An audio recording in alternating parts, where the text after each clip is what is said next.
Lokasi makamnya berada di Desa Taruk, Kecamatan Tawangharjo, Kabupaten Grobogan. Dari alun-alun Purwodadi jaraknya sekitar 14 km dengan waktu tempuh sekitar 25-30 menit.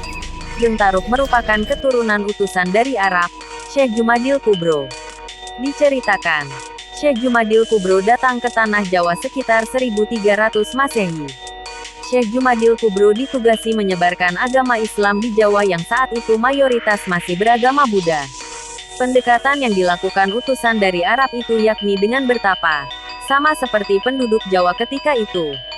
Namun, cara bertapanya berbeda, yakni memanjat pohon kemudian menggelantungkan badannya ke bawah seperti kalong. Cara bertapa yang kemudian terkenal dengan tapa ngalong. Suatu hari, di tengah pertapannya, Syekh Jumadil Kubra bertemu dengan Dewi Retno Rosowulan, adik Sunan Kalijaga. Dewi Retno dikisahkan diperintah ayahandanya, yakni Bupati Tuban Adipati Wilotikto untuk bertapa selama 7 tahun di hutan. Itu syarat yang diberikan ayahandanya untuk bertemu Sunan Kalijaga. Di hutan itu hanya boleh makan dedaunan dan tidak boleh pulang, kata KRT Hastono pada MURIANEWS. Dari pertemuan itu, seiring berjalannya waktu, keduanya pun menikah. Dari pernikahannya, lahirnya laki-laki yang kemudian dinamai Joko Tarub atau Ki Ageng Tarub.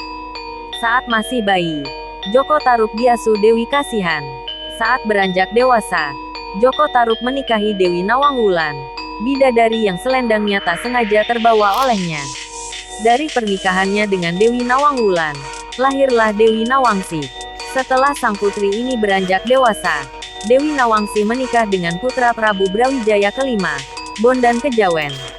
Nah, pernikahan antara Dewi Nawangsi dengan Bondan Kejawen inilah yang kemudian lahir cikal bakal raja-raja di tanah Jawa.